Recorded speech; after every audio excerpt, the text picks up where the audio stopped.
네, 시청자 여러분 안녕하십니까? 신통방통 김보건입니다. 윤태윤 앵커의 휴가로 오늘과 내일 이틀 동안 신통방통을 진행하게 되었습니다. 먼저 패널분들 소개해드리겠습니다. 어서 오십시오. 네, 오늘 준비한 첫 소식은요. 정말 심각한 우리나라 출산율 얘기입니다. 그에 앞서서 먼저 윤석열 대통령이 서울대 어린이병원을 찾아서 소아 의료 지원을 강화하겠다고 약속했는데요. 영상으로 만나보시겠습니다.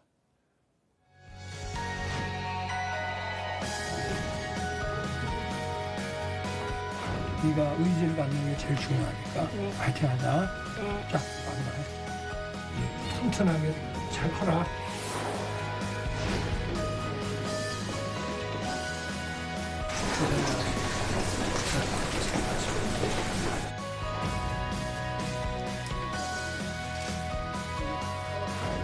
소아과 병원이 많이 부족하다는 얘기가 나왔습니다. 소아의료 체계, 응급의료 체계, 또 24시간 상담 더 보강을 해가지고 아이들이 커나가는데 지장이 없도록. 자, 윤석열 대통령이 직접 소아 의료를 챙기고 나선 것도요. 심각한 출산율과 무관치 않습니다. 조선일보 보시겠습니다. 0.78명 쇼크, 한국이 사라져간다. 한국이 사라져간다. 착잡하기도 하고요. 섬뜩하기도 합니다. 합계 출산율은 여성 한 명이 평생 낳을 수 있는 낳을 걸로 예상이 되는 그 아이의 수를 말하는데요. 1970년에 이렇게 4명을 넘어섰는데 뚝뚝 떨어지더니 2010년에는 한 명대 초반이 됐고 또 2018년에는 한 명대가 무너졌습니다. 그리고 또 4년 만에 0.7명대로 떨어졌습니다. 세계에서 처음 있는 일이다, 쇼크다 이렇게 표현을 하고 있습니다. 전 세계의 나라가 252개가 있는데요. 우리나라가 꼴찌입니다. OECD로 좁혀보면 상황이 더 심각하고요. 10년째 꼴찌 중인 건 물론이고 OECD 38개 나라 중에 유일한 0명대입니다. 옆나라 일본은 고령화로 헤맨다는 일본도 1.33명인데요. 중앙일보 일면도 좀 보시겠습니다. 자, 더 쇼크다. 뭐가 더 쇼크냐? 서울은 0.59랍니다. 전국에서 제일 낮습니다. 서울에서 백상이 결혼하면은 아이를 60명도 안 낳는다는 겁니다. 부산과 인천도요, 0.72명, 0.75명으로 평균 아래였고요. 그나마 세종시가 1명을 넘었는데 부모 직업이 안정적인 공무원들이 많고 또 교육 환경이 좋은 곳으로 평가가 되죠. 실장님 어떻게 보셨습니까? 네, 출산율이 지금 무너지고 있다는 건 국가가 소멸하고 있다는 겁니다. 국가가 소멸한다는 건 국가의 존망이 없어진다는, 존망이 위태롭다는 것이죠. 이 문제는 국가의 안보 문제입니다. 그런데 지금 2013년부터 지금까지 10년 동안 벌어진 일입니다. 2012년도에 무슨 일이 있었느냐 하면 우리나라 인구가 최초로 5천만 명을 넘어선 그런 자축이 벌어진 그런 해거든요. 그런데 10년 만에 지금 우리는 5천만이 무너질 것을 걱정하고 있습니다. 거꾸로 일본이 똑같은 어떤 사례이지만 일본은 훨씬 더 일찍부터 이 출산율과 관련해서 온갖 대책을 다 마련하고 있는 상황입니다. 그런데 이건 진영의 문제가 아니거든요. 지금 당장 해결해야 될 문제임에도 불구하고 언제나 캐치프레이즈만 난무하는 그런 상황 때문에 이 지경이 됐다는 것입니다. 예, 앞서 잠시 전해드렸듯이 이 소아 의료 체계도요 반드시 점검해야 할 부분입니다. 윤 대통령은 의사가 소아과를 기피하는 건 이 정부의 잘못이라면서 앞으로 재원을 아끼지 않겠다고 밝혔는데요. 이도훈 대변인 얘기 들어보시겠습니다. 아이들 건강을 챙기는 것은 국가의 우선적 책무 가운데서도 최우선 책무라고 강조하고 관련 부처는 필요한 어떤 재원도 아끼지 말고 지원하라 이렇게 당부를 했습니다. 의사가 소아과를 기피하는 것은 의사가 아니라 정부 정책의 잘못이다. 소아과를 선택한 것을 잘했다는 소리가 나오도록 우리 정부가 정책을 펼쳐나가겠다. 변호사님, 이 지난 정부부터 지금 저출산 대책을 한창 내놨는데 지금까지 대책은 효과가 없었던 겁니까? 사실 어떤 지급을 하는 방식으로 좀 돼 있던 부분이 있습니다. 그래서 예산도 많이 좀 투입이 됐던 건데 이를테면 뭐 난임 시술 지원비를 확대한다든지 임신을 하게 되면 바우처를 지급하고 출산을 하게 되면 양육 수당을 지급하는 그러니까 현물금을 직접 지급하는 방식이었는데요. 이게 근원적인 대책이 되지 못했다는 게 여실히 드러나는 겁니다. 예. 실제로 결혼을 회피하고 임신 출산을 좀 거부하는 그 맥락에는 이 양극화가 굉장히 심해진다는 점, 부동산, 그러니까 안정적인 주거 확보가 상당히 청년층에게 어려운 점이라는 점, 그러니까 사회의 어떤 구조적인 문제가 먼저 해결이 돼야 되는데 그런 부분에 대한 해결 없이 그냥 어떤 현물을 지급하는 방식이 전혀 효과가 없었다. 지금 이 지표가 보여준다고 하겠습니다. 이 정부가 개선안 내놨는데 이거는 좀 효과가 있을 것 같으신가요? 사실 의사협회에서 별로 좀 호의적이지가 않습니다. 이제 대통령께서 내놓으신 그 방책도 저는 진단은 정확하다고 봅니다. 이게 예. 어떻게 이 직역의 문제겠느냐, 정부의 문제다라는 그 진단은 정확한데 그렇다면 그 해결책과 관련해서 이 사각지대를 없애기 위해서 24시간 진료 체계를 소아과 같은 경우에 좀 확보해라. 그래서 영상으로도 진료를 해라라고 이 주문을 대통령이 했지만 의사협회에서는 비대면 진료에 대해서 상당히 거부감을 갖고 있습니다. 예. 여기에 대해서 의견을 좁힐 여지조차 없다라고 보는 게 사실 맞을 것 같고요. 그리고 어떤 이 비대면 진료뿐만 아니라 의사 정원을 확대해야 사실상 소아과 정원 의사 확보 문제도 해결이 될 수가 있는데 의사 정원에 대해서는 의사협회가 찬성하고 있지 않습니다. 간호사법 제정 문제 때문에 더 이견이 노출되고 있는 상황이라 사실상 이 문제를 풀어나가기는 난항이 많이 예상됩니다. 알겠습니다. 정부의 노력을 좀 더 지켜보도록 하고요. 또 윤 대통령은 이 노조 회계의 투명성을 강조하면서 이 노조 개혁에도 드라이브를 걸고 있습니다. 그동안 노조 개혁과 관련한 윤 대통령의 발언도 모아봤습니다. 노사 관계에 있어서 노든 사든 불법은 방치되거나 용인돼서는 안 됩니다. 조직적 불법, 폭력 행위에 대해서는 법과 원칙에 따라 그에 상응하는 책임을 끝까지 묻겠습니다. 아직도 건설 현장에서는 강성 기득권 노조가 금품 요구, 채용 강요, 공사 방해와 같은 불법 행위를 공공연하게 자행하고 있습니다. 폭력과 불법을 보고서도 이를 방치한다면 국가라고 할 수 없습니다. 자, 정부의 회계장부 공개 요청에 노조의 반발이 거센데요. 오늘 이 기사가 눈에 띄었습니다. 서울신문 보겠습니다. 서울시가 한국노총의 노동자 자녀 학자금 명목으로 최근 5년간에 52억 원을 지원했다. 이런 기사입니다. 문제는요, 1인당 지원 금액이 크고 소득 기준이 없답니다. 가장 문제가 여기 아랫부분인데요. 지급 절차가 부실하다. 그러니까 산별 노조가 추천자를 선정해서 올리면 서울 노총의 장학위에서 선정하는 그런 구조입니다. 사실상 나눠 먹기 장학금이다 이렇게 신문은 지적을 하고 있고요. 이 자료를 만든 권성동 의원은 특혜성 장학금으로 국민과 비노조원의 세금이 투입되는 것이 과연 적절한가 이렇게 지적을 했습니다. 윤석열 대통령도요. 노조 집행부가 돈을 어디에 쓰는지 궁금해도 이 제기를 못한다. 완전히 왕따시키고 있다. 그러니까 혹시나 내 아들, 내 딸이 이 장학금 대상에서 빠져버릴 수 있지 않을까. 우리를 가만두지 않겠다. 이렇게 우려가 있기 때문이라는 겁니다. 자, 실장님, 네. 상황이 이렇기 때문에 공개를 통한 감사는 좀 필요한 건 아니겠습니까? 네, 그렇습니다. 지금 이게 저는 국민들에게 정말 충격적인 어떤 상황이라고 보여져요. 자, 한국노총 이야기만 한번 예를 들어보죠. 지금 노조에 속한 사람들이 사회적 약자인가요? 특별히 그들에게 학자금을 지금 자녀들에게 학자금을 지불해야 되나요? 학자금을 지불해야 되는 건 그보다 더 사회적 약자들, 진짜 사각지대에 있는 사람들을 보호하기 위해서 이런 제도가 필요한 것입니다. 그런데 노조에 있는 사람들은 최소한 직업이 있고 그 직업 속에서 안정적인 어떤 가정을 꾸리는 사람들이거든요. 우리가 1950년대 어떤 노조운동을 생각하는 그런 상황이 아니지 않습니까?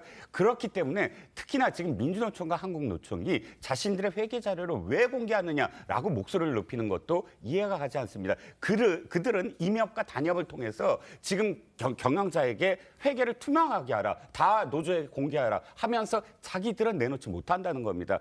회계가 투명한 나라일수록 국가 경쟁력이 그만큼 확보가 되는 것이고 그 회계가 투명돼야 되는 건 어떠한 조직도 예외가 없어야 됩니다. 그렇기 때문에 당장 공개를 하는 그런 지금 모습을 보여야 된다는 것이죠.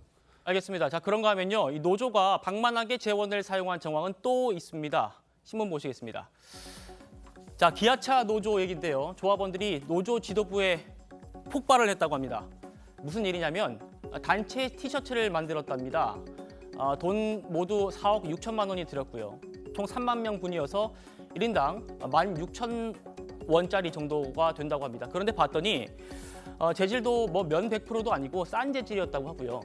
심지어 옷에 다른 업체 라벨이 붙어 있기도 하고 그러다 보니까 일부에서는 뭐 쓰레기를 주어 돈 주고 사왔냐 뭐 이런 말까지 나온다고 합니다. 조합비를 이용해가지고 뭐 재고품을 사온 것 아닌지 당연히 의심이 갈 수밖에 없죠. 자, 의혹은 또 있습니다. 입찰이 결정되기도 전에 업체가 샘플 티셔츠를 만들었다 이런 겁니다. 조합원들이 진정을 넣었는데 경찰은 범죄 혐의가 특정되지 않고 내용이 정확하지 않는다 이런 내용으로 반려를 했고요. 조합원들은 재수사를 요구한 상태입니다. 자, 대변인님, 왜 이런 그 상황이 벌어졌다고 좀 봐야 할까요? 저 문제야 이제 뭐 진위를 가려봐야 되고 수사를 또 한다고 하니까 밝혀질 것 같은데 통상적으로 어느 회사 뭐 특정 회사의 뭐 노조가 됐던 뭐 그 사측이 됐던 저렇게 이제 뭐 회사 구성원들과 아니면 뭐 단체의 구성원들과 뭐 물품 구입을 하는데 나중에 실제로 드러난 거 보면은 정말 형편없는 물건들이 올 때가 있어요. 그거는 뭐 군납에서도 가끔 드러나는 거 아니겠습니까? 그러다 보면은 조사를 하거나 수사를 하면은 중간에서 착복을 하거나 뭐 이렇게 도덕적 행위가 벌어지는 거죠. 그 안에 있는 뭐 결정할 수 있는 권한자들이. 그래서 저거는 뭐 철저히 밝혀지면 될 것 같고요. 다만 저는 이제 그 정부에서 얘기하는 그 노조 회계의 투명성 부분이 있잖아요. 네. 최근에 이제 국회 입법조사처, 보통 정부나 국회의원들도 이제 어떤 법안을 추진하거나 어떤 행정 결정을 할 때 많이 문의를 합니다. 그런데 국회 입법조사처에서 내놓은 자료를 보면은 지금 노조 회계의 투명성 그걸 요구하거나 해야 된다는 거 국민 세금이 들어가기 때문에 그건 전적으로 동의합니다. 근데 지금 노조로부터 그런 자료를 요구하는 거가 재정 서류, 재정 자료랄지 또는 결산 결과와 같은 운영 실태랄지 이런 부분들은 자료 제출이 하지 않는 게 맞다. 예. 이런 입법조사처의 자료 결과가 나왔거든요. 더군다나 지금처럼 이렇게 하면은 국제노동기구의 협약에 위반될 가능성도 있다고 하니까 정부에서 노동개혁을 또 추진하고 있으니 노조를 일방적으로 하기보다는 서로 이렇게 협의를 하고 좀 의견을 나누고 하면 좋을 것 같습니다. 네, 대변인님 어떤 의견 있으신가요? 근데 이거를 뭐 노동조합의 어떤 권리에 관련한 그 부분으로 확대 해석하기보다는 그냥 단순한 어떤 금전 문제로 봐야 될 부분이 많죠. 예. 몇 명 안 모인 모임에서도 총무가 있죠. 총무가 어떤 금액을 지출함에 있어서는 그 구성원들의 동의를 구하고 또 다 공개하고 요새는 뭐 영수증 찍어서도 올리지 않습니까? 근데 노조에서 이렇게 큰 노조 조합비를 얻어서 뭔가를 함에 있어서 조합원들의 반발을 샀다. 그 뭐 억울하다고 한다면은 그걸 떨치기 위해서라도 공개를 하는 게 맞죠. 그런데도 뭐 이유를 들어서 어떤 거는 공개가 필요하고 어떤 건 필요하지 않다.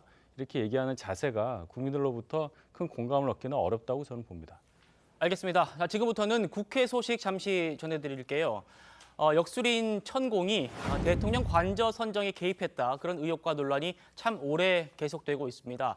어제 열린 국회 운영위에서도요. 이 문제로 여야 공방이 벌어졌습니다. 영상으로 보시겠습니다. 육군 참모총장 관저도 둘러보았다는 것입니다.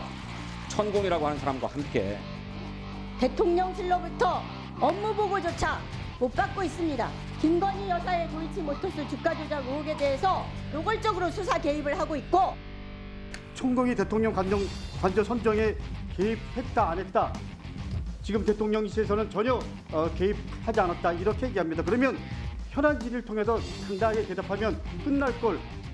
운영위를 소집을 해서 대통령실로부터 업무 보고 현안 질의를 해야 된다 이렇게 하셨는데 피해자 야당 대표가 범죄 피해 내용을 물타기하는 운영위원회가 되어서는 안 된다고 생각합니다. 자, 경찰 입장 한번 보실게요. 해당 의혹과 관련해서 천공의 그 휴대전화 신호가 잡힌 기록이 없다 이렇게 확인을 해줬습니다. 의혹이 제기된 시점과 장소에서 기록이 없었다. 그런데요. 민주당 안민석 의원은 어떻게 얘기하는지 보겠습니다. 누가 위치 추적이 뻔한 본인 명의 휴대전화를 가지고 가겠냐? 천공은 직접 휴대전화를 가지고 다니지 않는다. 이렇게 얘기를 했습니다.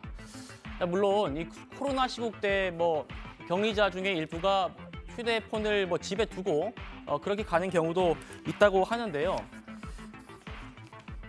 예. 근데 어떻습니까? 지금 대변인님 이런 경우는 안민석 의원의 주장이 좀 맞다고 생각하십니까?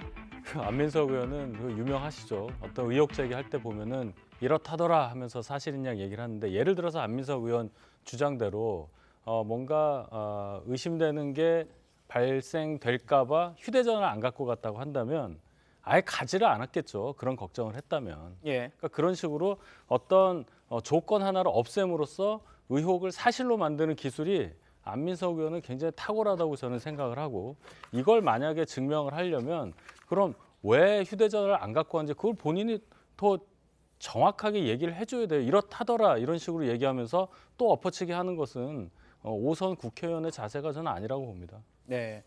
안 의원은 뭐 범죄 현장이다 뭐 이런 단어도 썼던데요. 뭐 이미 좀 답이 정해져 있는 것 같다 이런 생각도 드는데 뭐 대변인님은 어떻게 보십니까?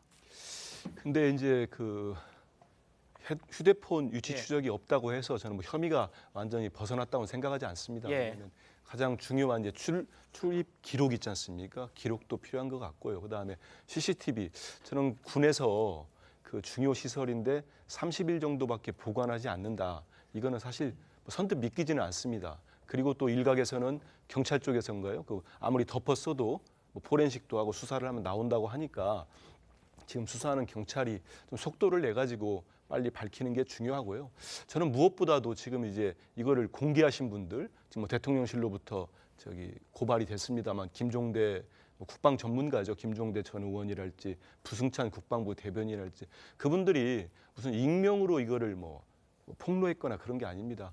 자신의 모든 걸 걸고 한 거 아니겠습니까? 실명으로 폭로를 했고 공개를 했고 주장을 했고 거기다가 그 이른바 그 목격자, 제보자라고 할 수 있는 분들이 다 군인들입니다. 공관장과 그다음에 남영신 육군 참모총장이기 때문에 그분들이 왜 이걸 그러면 천공이란 분이 오지 않았다면은 예. 이렇게까지 얘기를 했을 건가? 물론 뭐 지금 부인하고 있습니다만 그래서 이건 수사기관이 밝혀야 되거든요. 그렇기 때문에 국회에서 뭐 논란이 뭐 없을 수는 없겠습니다만은 그것보다는 저는 우선적으로 수사기관이 빨리 좀 강제 수사라고 할까요? 예. 압수수색이랄지 이런 것들을 좀 광범위하게 해서 빨리 해소하는 게 대통령실이나 뭐 정부 여당이나 좋지 않겠나 싶습니다. 알겠습니다. 예, 실장 뭐 한 자, 말씀. 예.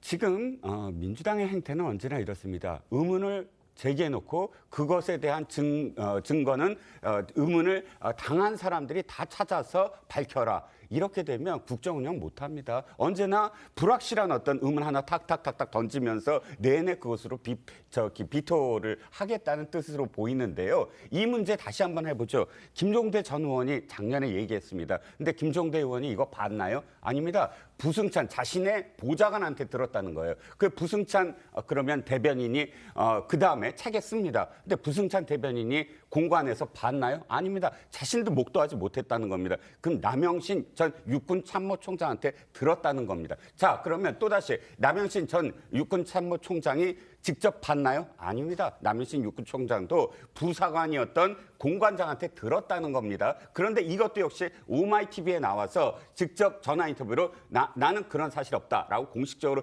부인한 것이고요. 그럼 마지막으로 여기서 지금 그것을 봐야 되는 사람은 봤다고 하는 사람은 공관장 한 사람입니다. 이 공관장 벌써 2번이나 언론 인터뷰, 뉴스프림이라는 언론 인터뷰에서도 부인했고요. 그다음에 자체 육군 조사에서도 부인했습니다. 그렇다면 목격자가 지금 없는 상황에서 계속 의심만 누구한테 들었다 하는 사람만 3사람이나 있다는 겁니다. 그 3사람이 이 모든 증거가 없는 사실이고요. 한 가지 더 의문이 있습니다.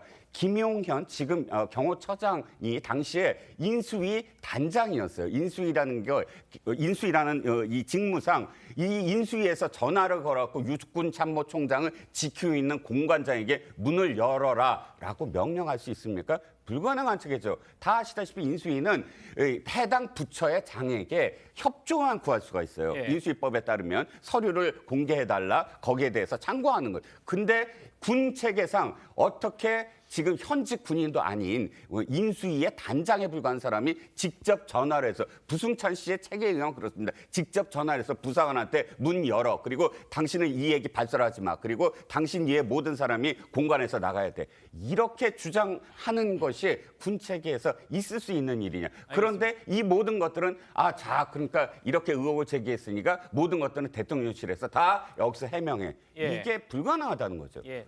짤막하게 좀 대변을 예, 너무 흥분해서 반박하실까요? 말씀하시는데 너무 흥분하니까 더 의심스럽긴 합니다. 근데 거기 윤핵관 뭐 의원분도 계시다고 하니까 빨리 경찰이 수사기관이 저는 수사를 잘하면 된다고 생각하고요. 예. 하나만 말씀드리면 이거 문제 제기 처음 한 사람이 정의당 의원과 그 국방부 대변인입니다. 왜 민주당을 행태라고 이렇게 뭐라고 합니까? 그거 아닌데 그렇게 함부로 공당에 대해서 비판하는 건 아닌 것 같습니다. 민주당에서 계속 비판은 하고 이거 있으니까요. 제기를 하고요. 예. 거기 의혹이 나온 거에 대해서 밝히라고 요구하는 건 그건 국민의힘도 마찬가지고 민주당 알겠습니다. 마찬가지입니다. 예, 알겠습니다.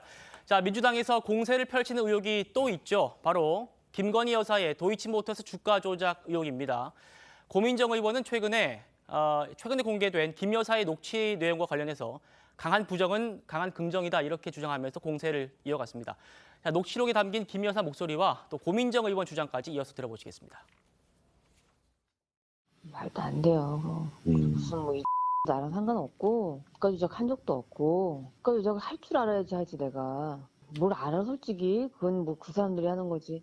몰라 나는 그런 거 할 줄을. 그 7시간 녹취록 속에서 주가 조작 이런 거 할 줄 모른다. 뭐 굿 같은 거 이런 거 한 번도 안 해봤다. 이런 말은 했다는 거 아닙니까? 강하게 부정한다는 거는 강한 긍정을 나타낸다는 거 너무 상식적이지 않나요? 그래서 저는 오히려 본인이 했다는 걸 감추기 위해서 되게 노력했구나. 그 생각이 좀 많이 들었고요.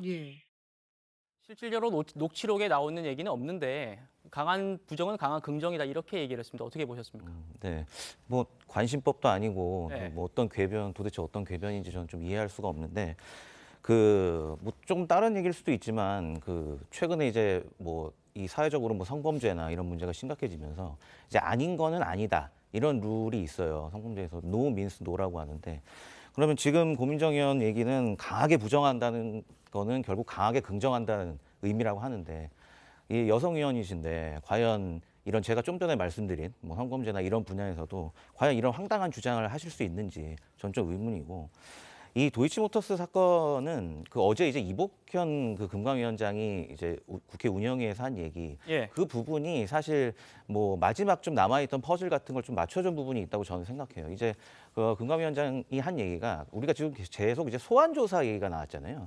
이거 관련해서 왜 소환 조사를 안 하냐 이게 수사가 제대로 안 됐다. 근데 이제 그분이 그런 얘기를 하셨단 말이에요. 이게 보니까 증거가 너무 없어서 당연히 무혐의 처분이 나오는 상황이고 그리고 소환 조사를 한다면 수사를 사실 갈 때까지 간 거거든요. 수사를 끝까지 한 게 결국 소환 조사라고 보면 돼요. 수사의 거의 마지막 단계이기 때문에. 그럼 결국에는 소환 조사를 당시에 했다. 그러면 너무나 증거가 없는 상황이기 때문에 무혐의 처분을 해야 될 상황이니까 이 무혐의 처분을 하는 게 좀 안 맞는 것 같고 당시 이제 어떤 정치적 상황이 좀 두렵고 그래서 이제 소환 조사를 안 했다 이런 얘기가 어제 나왔거든요. 저는 이게 맞다고 느껴지니까 결국에는 김건희 여사가 쭉 얘기를 했지만 본인이 이거에 어떤 고의적으로 개입을 해서 주가 조작을 했다 이런 그런 의도도 전혀 없었고 검찰이 수사를 했지만 증거도 전혀 없었던 겁니다. 그래서 검찰 내부적으로도 이미 무혐의 처분 결론이 나왔다 이런 얘기들이 뉴스에서도 흘러나왔었어요. 근데 어제 이제 금감위원장이 방점을 딱 찍어 주셨듯이 소환 조사를 안 한 이유도 소환 조사하게 되면 그냥 수사 종결을 바로 해야 되니까 그래서 안 한 거다 이렇게 지금 내용이 나왔거든요. 결국에는 제가 볼 때는 마지막 퍼즐이 좀 맞춰진 것 같다는 느낌이 들었어요. 어제 그 얘기를 듣고. 그러니까 자꾸 이렇게 이미 뭐 2013년 이때부터 뭐 내사하고 문제가 돼서 거의 10년 가까이 끌어온 이 문제를 왜 이렇게 정치적으로 지금 몰고 가서 이슈화하는지 전 좀 알 수가 없고 그리고 이런 좀 그 뭐 강한 부정은 강한 긍정이라는 이런 황당한 도저히 납득할 수 없는 비상식적인 주장은 좀 국회의원으로서는 자제해야 된다고 생각합니다. 알겠습니다. 장 변호사님 반론 있으실 것 같은데요. 김건희 여사 이슈가 왜 다시 재점화되고 있냐면 도이치모터스 일당의 1심 판결문이 나왔기 때문입니다. 1차 주가 조작과 2차 주가 조작이 있는데요. 재판부가 1, 2차에 다 동원된 건 김건희 여사 계좌밖에 없다라는 취지로 설시를 했습니다. 그렇다면 수사를 해야죠.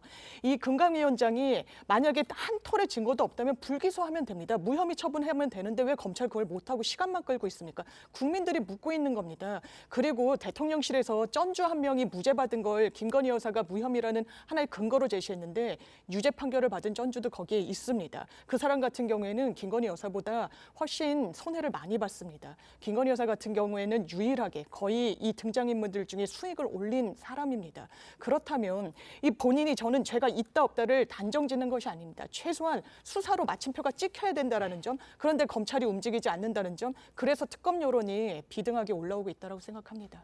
알겠습니다. 그 이복현 원장과 관련해서 최강욱 의원도 공세를 이어갔습니다. 이복현 원장이 검사 시절에 도이치 수사에 관여했던 그런 사람이잖아요. 근데 말씀하신 대로 국회에 나와가지고 김 여사의 주가 조작 의혹은 증거가 없다고 확신할 수 있다 이렇게 했습니다. 그러니까 최 의원이 뭐라고 했냐면 금감원의 압수수색을 주장했습니다. 목소리 들어보시겠습니다. 저도 사실 그런 말씀들이 제 취임 전에 있어서 제가 와서 그 보고서를 봤는데 궁금해하시는 그 주가 조작 건 등에 대해서는 사실 조사가 된 바가 없습니다. 저도 그 당시에 중앙지검을 출입을 했기 때문에 엄청나게 기소를 하려고 수사팀에서 노력을 했거든요. 정말 한 톨의 증거라도 있었으면 기소를 했을 텐데 증거가 없는 겁니다. 거의 확신할 수 있습니다. 제 입장에서는. 그 검찰이 그동안에 했던 일을 생각한다면 그럼 금감원을 압수수색해서 정확한 사실관계가 뭔지 증거가 뭔지 규명해낼 필요가 있다고 생각하고 공판검사의 얘기와 중앙지검 공보관의 얘기가 다르고 금감원장의 얘기가 다르고 이 부분에 대한 의구심은 반드시 풀어야 될 것 같습니다. 자, 이렇게 민주당이 윤석열 대통령 내외를 향해서 공세를 이어가고 있고요. 또 국민의힘은 반대로 이재명 대표의 사법 리스크 물타기다 이렇게 역공을 펴고 있습니다. 대변인님들 어떻게 보십니까? 우리 정치에서 좀 안 좋은 부분이 한쪽에 의혹이 생기면 다른 한쪽에 또 의혹을 가지고 이렇게 덮으려고 하잖아요. 그걸 물타기라고 별로 이렇게 좋지 않은 단어를 써서 이렇게 많이 회자가 되는데 지금도 똑같은 상황이라고 봅니다. 이재명 대표가 갖고 있는 여러 가지 사법적인 의혹들, 위험, 여기에 대해서 민주당 입장에서 대응을 해야 되기 때문에 김건희 여사의 그 민간인 시절에 어떤 주가 조작과 관련된 의혹을 제기하면서 정적 공세를 하는 거죠. 이런 말씀을 드리고 싶습니다. 뭐 의혹이 있으면 수사해야 하고 또 그 수사 결과에 따라서 법의 엄정한 심판을 받는 건 맞는 일인데 지금까지 김건희 여사 관련한 수사 진행 상황을 보면은 거의 증거가 없어서 뭔가 기소할 수도 없는 수준이다. 다만 어떤 이유인지 모르지만 결론이 안 나고 있는 상황. 이걸 가지고 지금 공격하는 것이 이재명 대표가 지금 받고 있는 5개, 6개 이렇게 많은 형사 혐의와 동렬해 놓고 비교할 수 있느냐 이 말씀을 꼭 드리고 싶고 아까 장유미 변호사께서 김건희 여사 관련한 그 1심 결과에 대해서 설명을 하시면서 수익을 받기 때문에 뭔가 크게 연관이 있는 것처럼 말씀하신 것은 대단히 부적절한 설명이라고 생각합니다. 이것은 공모가 있었느냐, 주가가 조작되는 데 있어서 주가를 조작한 사람과 공모 관계가 있었느냐가 중요한 것이지 수익을 받냐 안 받냐는 전혀 상관이 없는데도 마치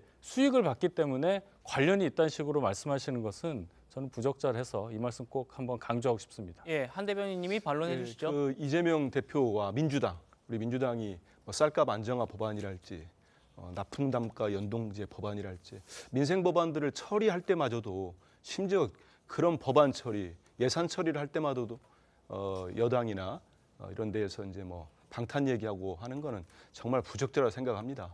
정치 공세에도 저는 금도가 있어야 하는 생각을 하고요. 그리고 김건희 여사를 둘러싼 의혹은 사실 장모 또 최은순 씨도 마찬가지고 한두 가지가 아닙니다.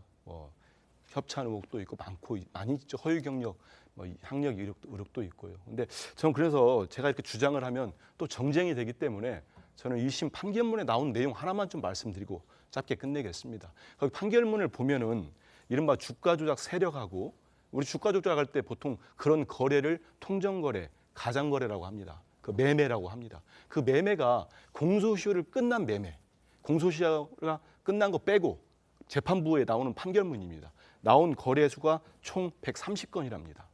근데 그중에 재판부가 유죄로 인정한 게 102건입니다.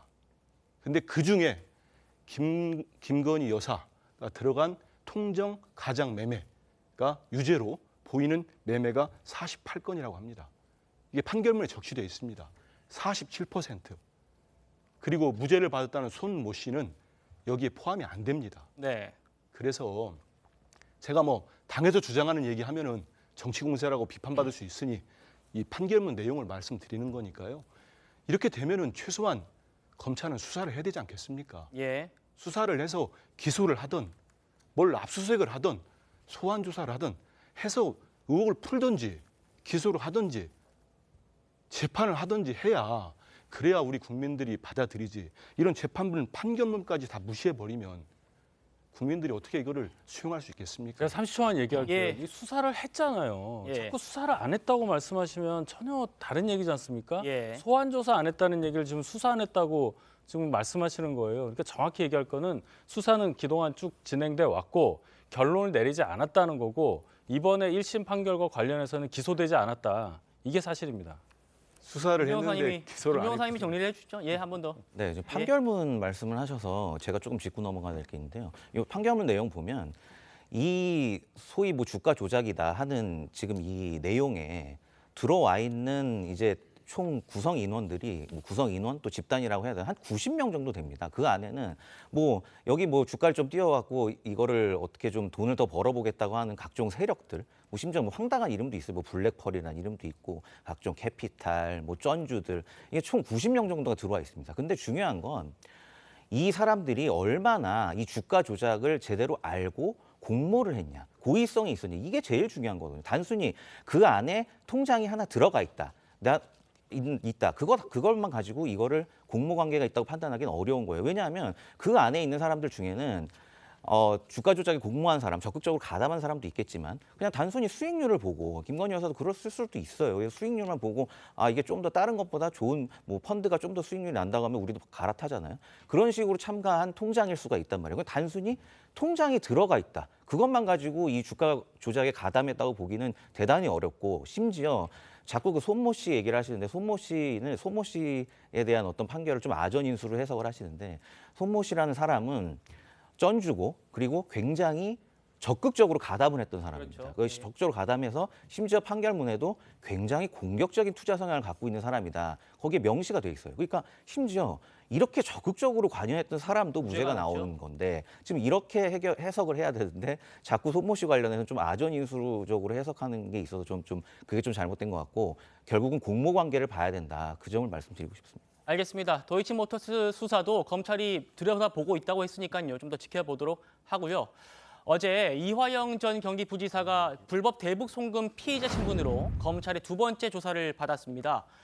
김성태 전 회장의 되질도 또 이루어졌고요. 그런데 관련해서 보도들 많이 나왔습니다. 신문 보시겠습니다. 자, 김성태 전 회장이 이렇게 말을 했다고 합니다. 내 주변이 다 구속됐다. 잘 생각해보라. 잘 생각해보라. 뭘 잘 생각해보라는 건지 한번 생각을 해봤는데 신문은 불만의 표시를 한 거다 이렇게 해석을 했습니다. 제가 생각하기로는 나는 뭐 8개월 동안 해외 도피도 했고 또 버틸 만큼 버텼는데 남는 게 뭐냐. 결국 내 주변 다 구속되고 그러지 않았느냐. 이젠 사실대로 말하겠다 뭐 이런 의미 아닐까 그렇게 싶은데요.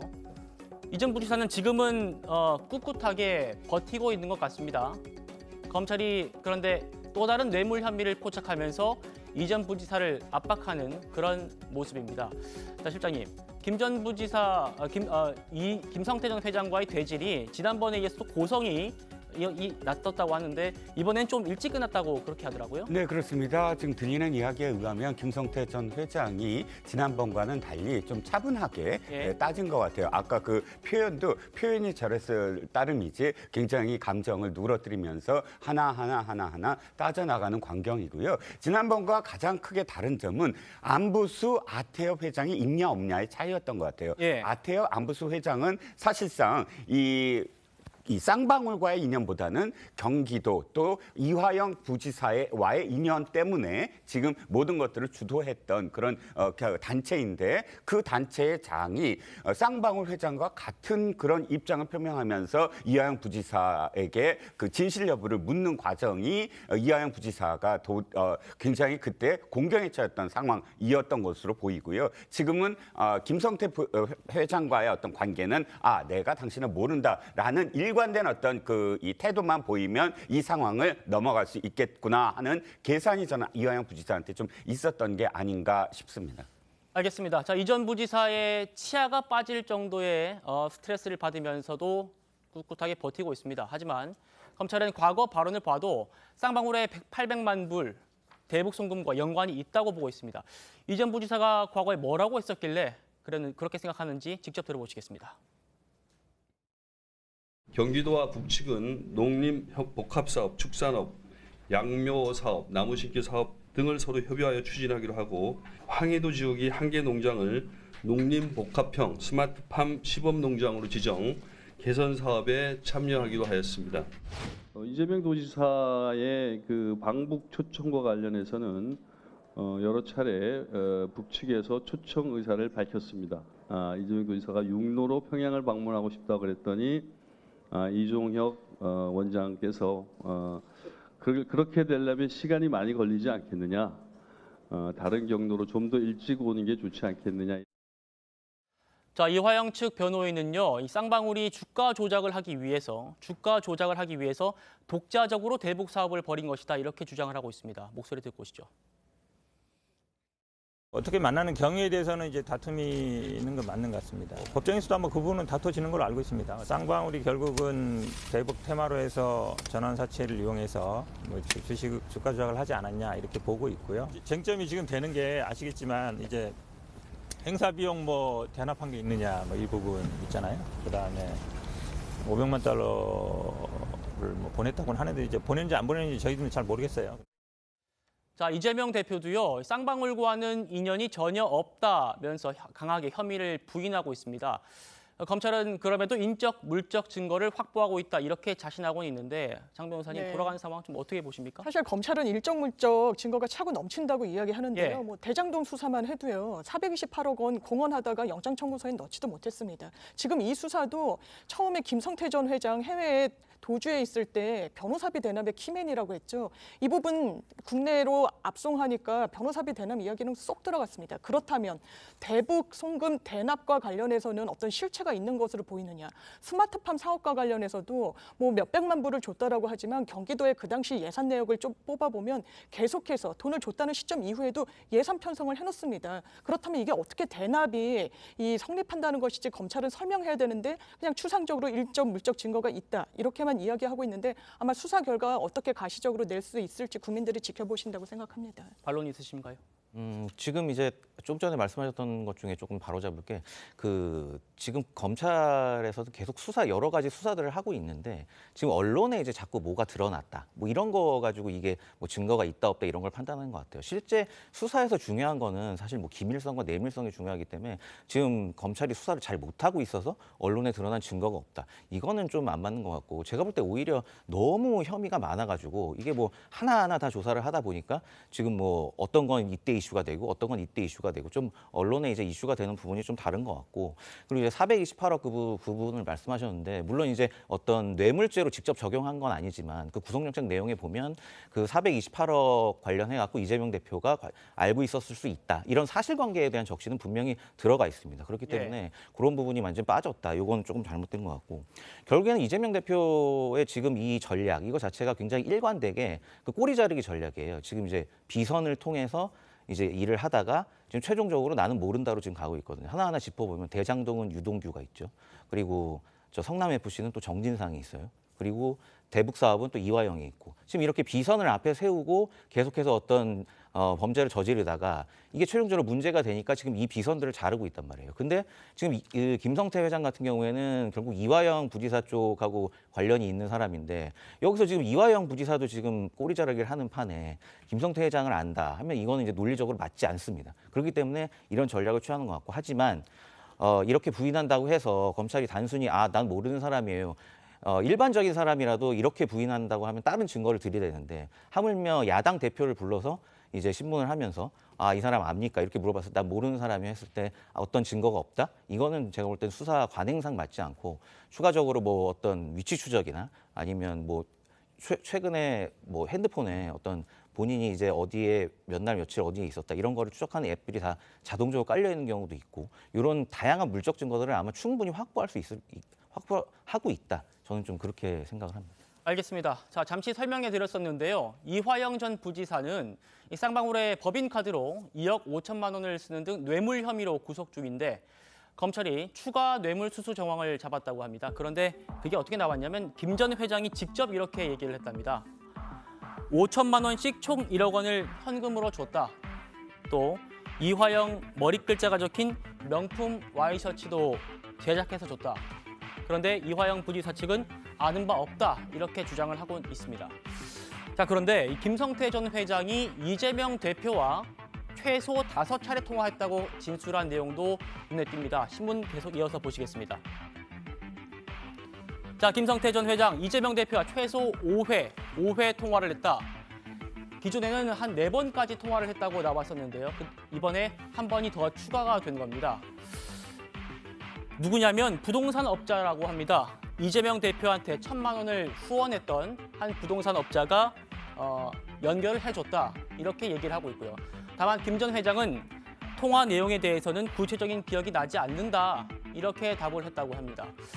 변호사님, 이 두 사람 간의 통화 횟수가 계속 늘고 있는 건 맞는 것 같거든요. 처음에는 모른다고 했다가 뭐 3번 나왔다가 4번 나왔다가 이번에 5번까지 나오게 됐는데 이재명 대표 뭐 좀 진술 신빙성 있다고 봐야 됩니까? 네, 아무래도 뭐 점점 이제 신빙성이 떨어지고 있는 부분이 있죠. 이 사건이 지금 오늘 아침에 이제 신문에도 나왔지만 지금 검찰은 이 대북 송금 사건을 이제 제3자 뇌물죄를 적용하겠다 이런 입장을 지금 밝히고 있어요. 이게 왜냐하면 그 단순 뇌물죄를 원래 이제 적용하려고 했는데 그 최근에 이제 곽상도 의원 사건에서 이제 검찰이 굉장히 좀 충격을 받았잖아요. 단순 뇌물죄 적용했다가 이게 무죄가 나오니까. 그래서 이 경우에도 곽상도 의원 사건은 아들이 받은 거고 이 경우에도 이제 대북 송금이라는 북한이 이제 중간에 엮여 있기 때문에 이거를 그 단순 뇌물죄로 할 경우에 좀 법리 구성에 문제가 있다 판단해서 결국에 이제 제3자 뇌물죄로 가는 게 맞겠다. 그렇게 이제 판단을 한 것 같고. 네. 그러면 결국 제3자 뇌물죄를 적용했을 때 여기서 제일 핵심이 되는 게 과연 이제 이재명 대표가 이 거래 관계,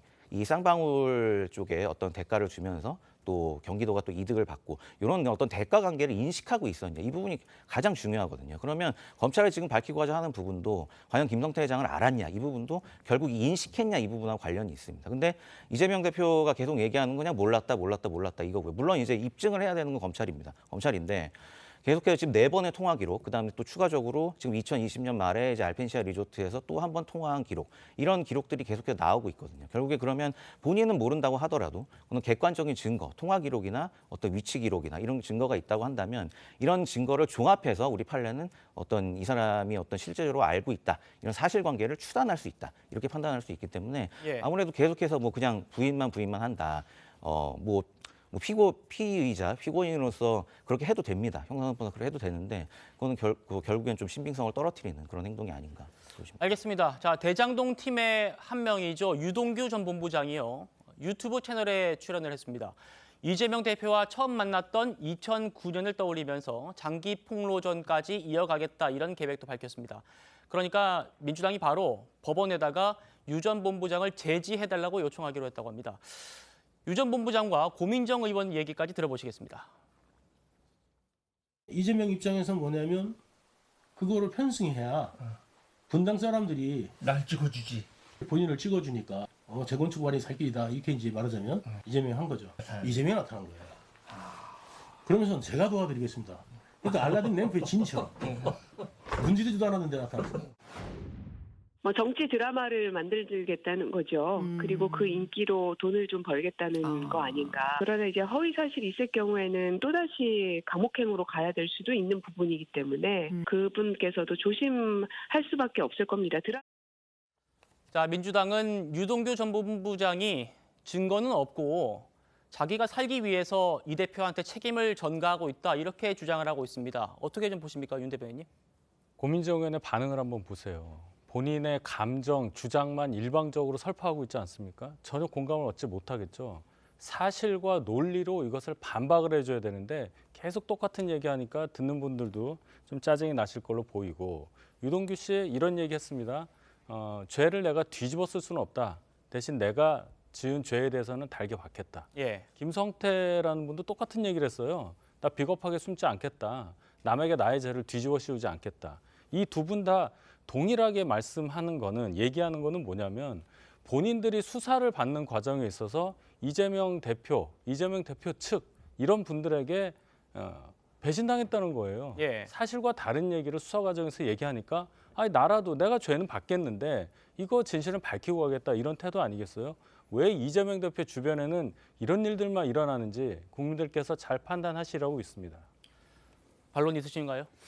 근데 저는 저 영상을 뭐 유튜브로 보지는 않고 이제 방송에서 잠깐 보여주는 걸 봤습니다. 예. 근데 저걸 보면은 우리 국민들이 많이 좀 헷갈리실 것 같아요. 왜냐하면 유동규 씨가 무슨 공익 제보자거나 대장동의 무슨 피해자거나 전혀 그렇지 않습니다. 이분은 이미 뇌물 혐의 등 중범죄 혐의로 재판을 받고 있는 피해자입니다.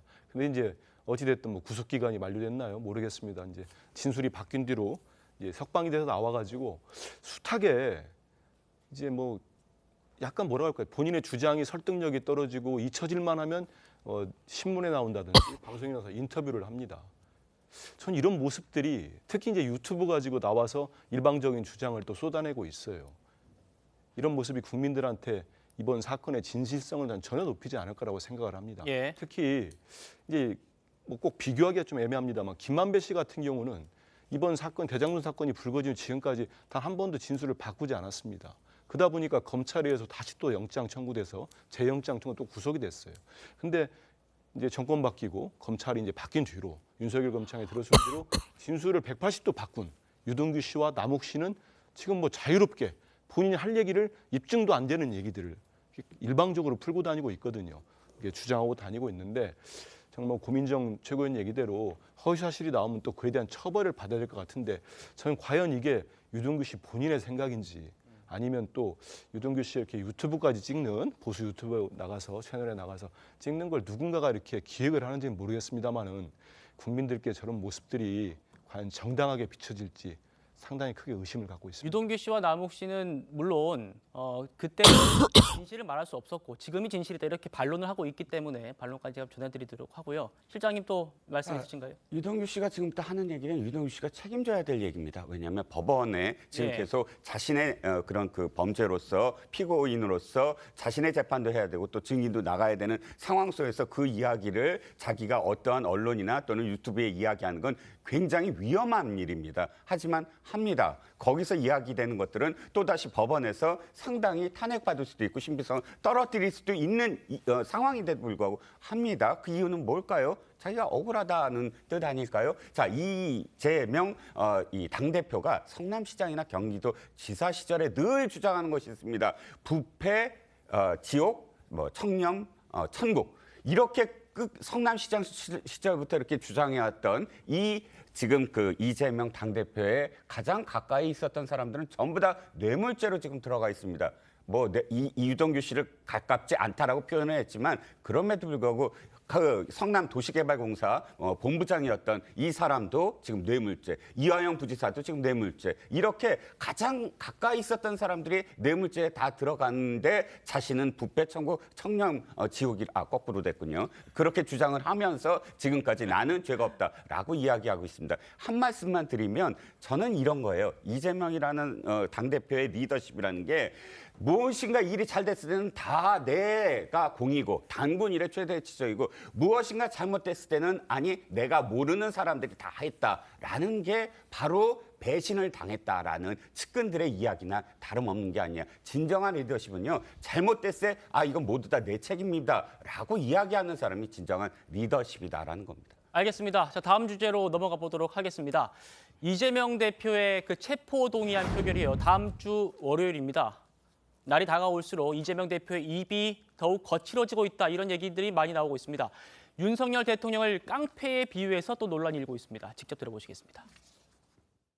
수사권 가지고 보복하면 그게 깡패지 검사겠습니까? 국가 권력을 가지고 장난하면 그게 깡패지 대통령이겠습니까? 폭력배가 폭행을 저지르면서 왜 방어를 하느냐, 가만히 맞아라 라고 하는 것, 이게 깡패의 인식이라고 생각됩니다. 275회 압수수색이라고 하는 게 이게 아마 전무후무한 대한민국 검찰사의 역사가 될 것입니다. 권력을 남용하면 그 권력 남용의 결과가 얼마나 참혹한지 역사가 증명하고 있다는 점들을 인지하시기 바랍니다. 자, 표결까지 4일이 남았으니까 이 대표가 여론에 호소할 수 있는 날도 4일 남았다는 뜻이겠죠. 신문으로 더 자세하게 알아보도록 하겠습니다.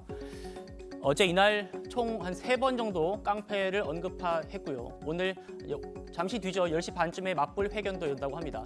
그런데 저는 권노갑 상임고문의 말이 의미심장하더라고요. 보시면 다음번에는 떳떳하고 당당하게 당대표로서 솔선수범해서 선당 후사의 정신을 발휘해줬으면 좋겠다. 이렇게 주문을 했습니다. 검찰이 추가로 구속영장을 청구할 경우에는 불체포 특권을 내려둘 것을 조언하는 것으로 보인다. 이렇게 해석을 하고 있고요. 다음에는 선당 후사를 해달라. 그러면 지금은 선사후당이다. 이런 인식으로 보이겠습니다.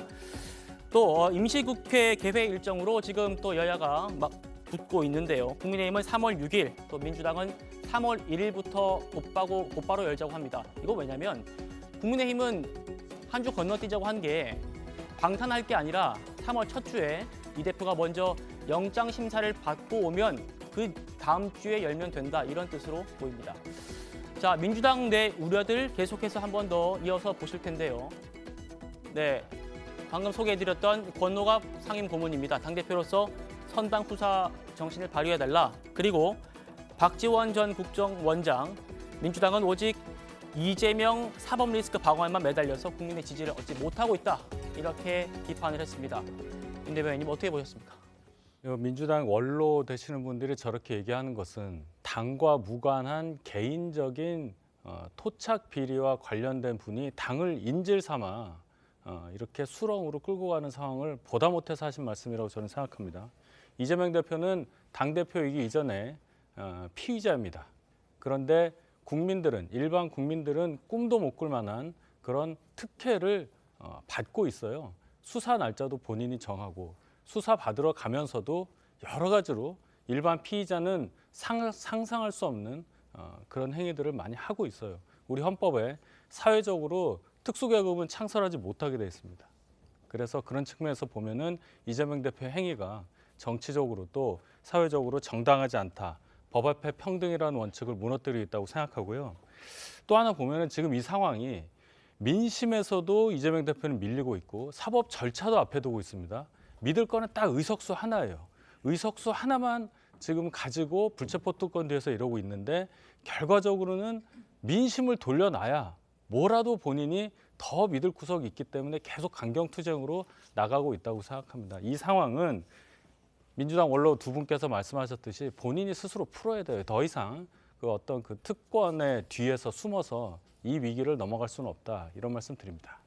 한 대변인님. 박지원 전 국정원장이 윤석열 대통령이나 김건희 여사를 통해 겨냥해서 김건희 여사 특히 특검 받아야 된다. 법 앞에 평등한데 왜 김건희 여사나 장모 배우 최은순 씨는 평등하지 못하냐 이렇게 주장할 때는 박지원 전 원장 무지 비판했어요. 국민의힘이. 근데 저 말씀하시니까 되게 민주당의 원로로서 지켜 세워주시는데 저는 뭐 권노갑 고문이나 박지원 전 원장분이나 민주당 원로로 저런 말씀하실 수 있다고 봅니다.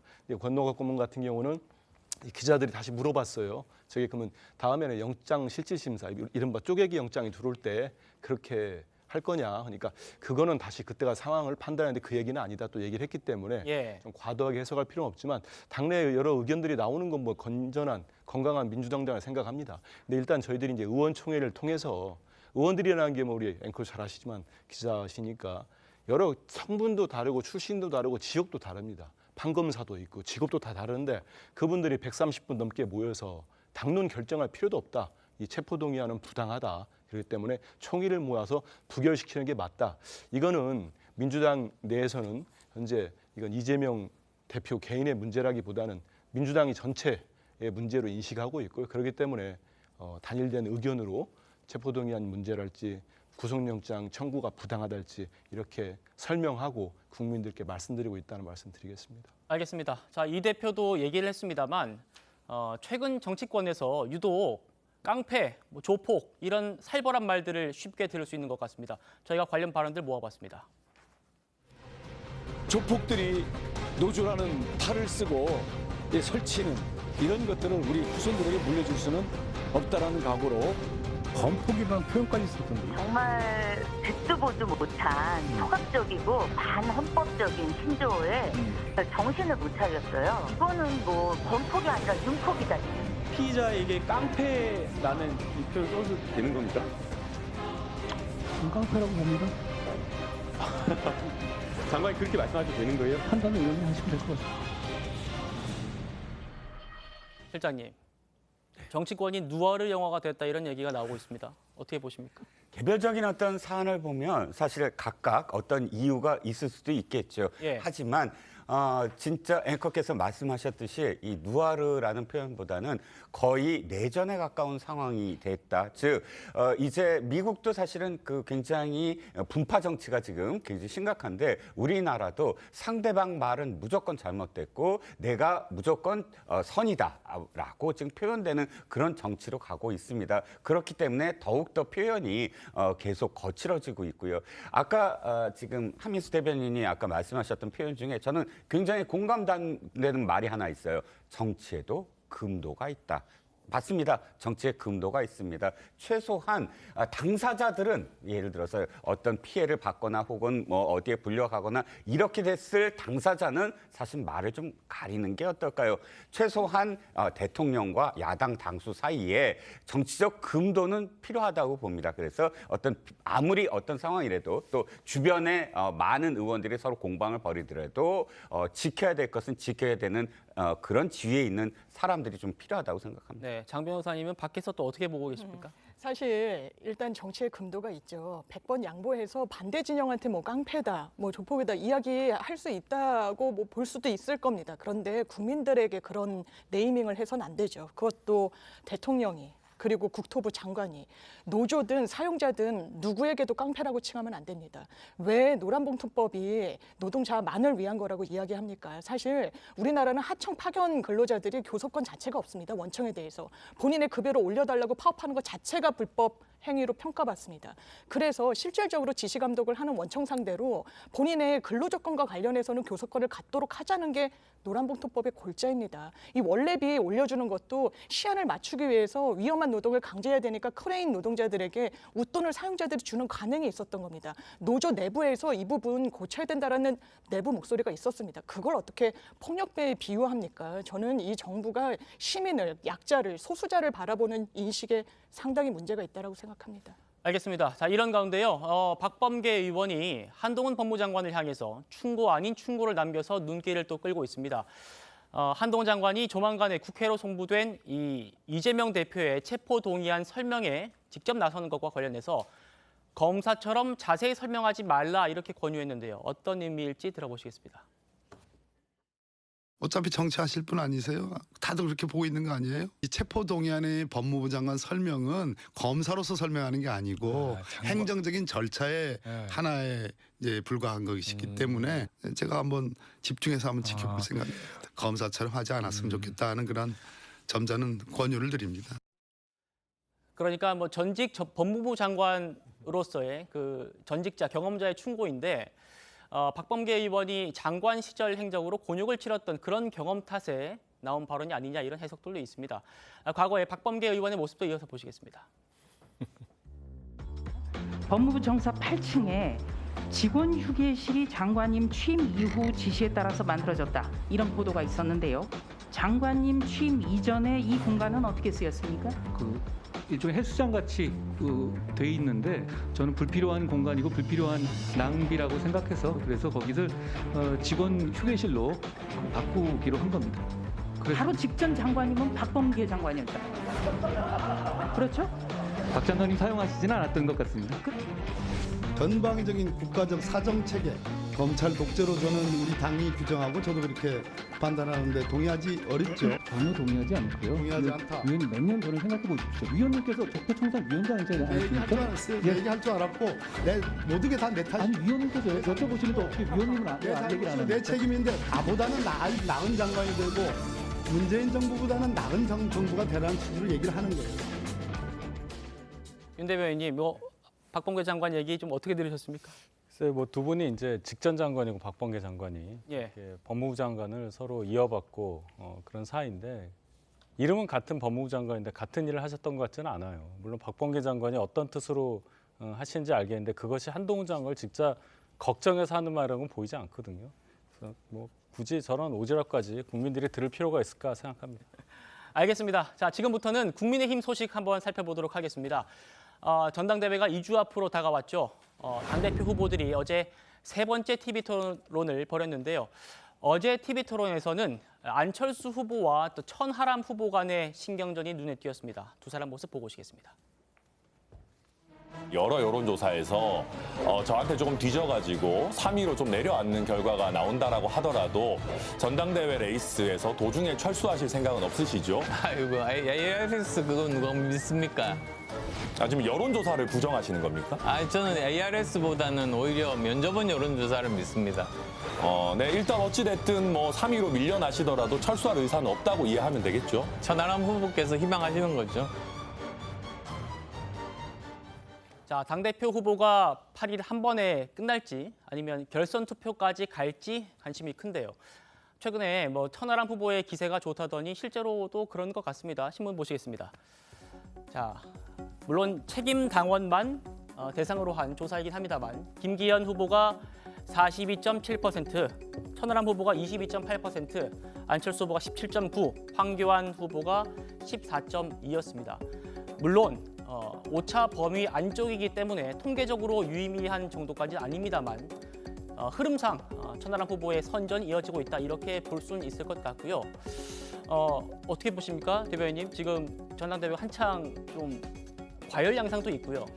과열 양상이 있죠. 천하람 후보가 늦게 참여했음에도 불구하고 지지율이 좀 많이 올라가는 거는 맞는 걸로 보여요. 그리고 역으로 생각하면 안철수 후보의 지지율이 좀 정체 상태 조금 빠지는 거 아니냐 이런 생각도 드는데 근데 사실 저 여론조사도 보면요. 당원 대상이라고 하는데 저기 보시면 지지층 중에 저희 당 지지층 중에 책임 당원이라고 응답한 489명에 대한 조사라고 돼 있거든요. 책임 당원이라고 응답을 하셨는데 이분이 진짜 이번에 투표권을 가진 책임 당원인지는 아무도 모르는 겁니다. 그래서 저는 저 조사 결과는 그냥 참고치 정도로만 봐야 된다고 생각하고 중요한 건 당원 100% 선거이기 때문에 그 당원의 마음, 당원들이라면 과연 여당 대표로서 누구를 어떤 자질을 가진 사람을 뽑을 것이냐 여기에 집중해서 판단을 하시면 표의 어떤 득표의 순서라든지 당선자라든지 이런 거 예상하실 수 있다고 봅니다. 실장님은 좀 어떻게 보십니까?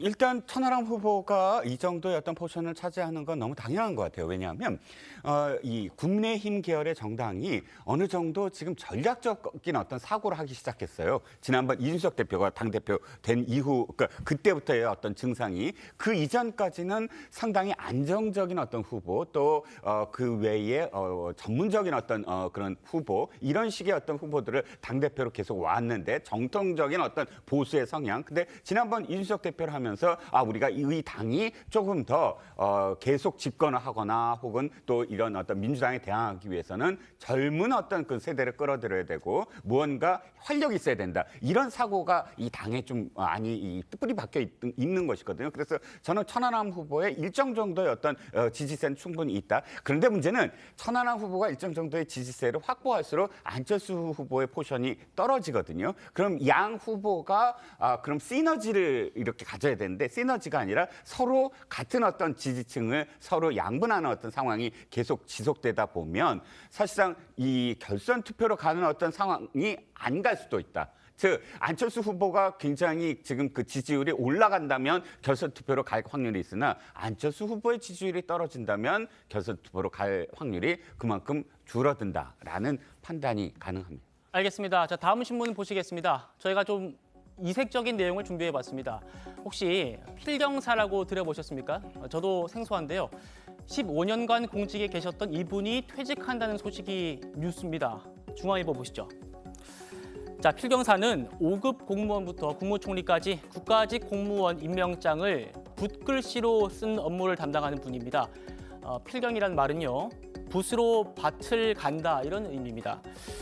자, 정부 수립 이후에 이분이 세 번째 필경사라고 합니다. 그러니까 1962년에 이 보직이 신설됐는데 일대 필경사가 95년까지 33년을 근무하셨고요. 또 제2대 필경사가 2008년까지 근무하셨고 이분이 3대입니다. 그리고 4대 이제 너무 그 임명장 수여할 분이 많다 보니까 정부에서 한 명을 더 채용해서 지금 4대째 필경사가 함께 하고 있고요.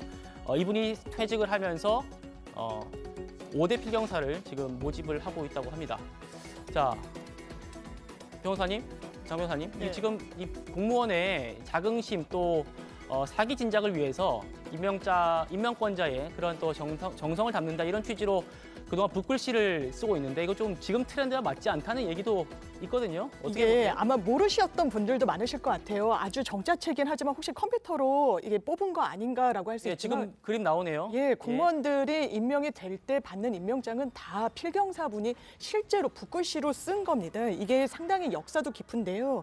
예전에 관리 임명할 때 이름 직책을 붓글씨로 써서 정성을 다한 임명장을 준 것처럼 인사혁신처가 그 전통을 이어받아서 한 건데 사실 이 부분도 역사의 한 뒤안길로 가는 것이 아닌가라는 아쉬움이 남는 게 이번에 이 사무관 분도 이제 퇴직을 하면서 아마 충원이 이루어지긴 할 텐데 이 부분도 계속 우리의 문화로 남기를 바라는 마음입니다. 알겠습니다. 그 대한민국 정부 출범 이후에 단 4명밖에 없던 그런 자리입니다. 5번째 필경사를 모집한다고 하니 훌륭한 분들이 많이 지원하셨으면 좋겠습니다. 잠시 뒤에 돌아오겠습니다. 네, 오늘 저희가 준비한 신통방통은 여기까지입니다. 내일은 더 신통하게 돌아오도록 하겠습니다. 고맙습니다.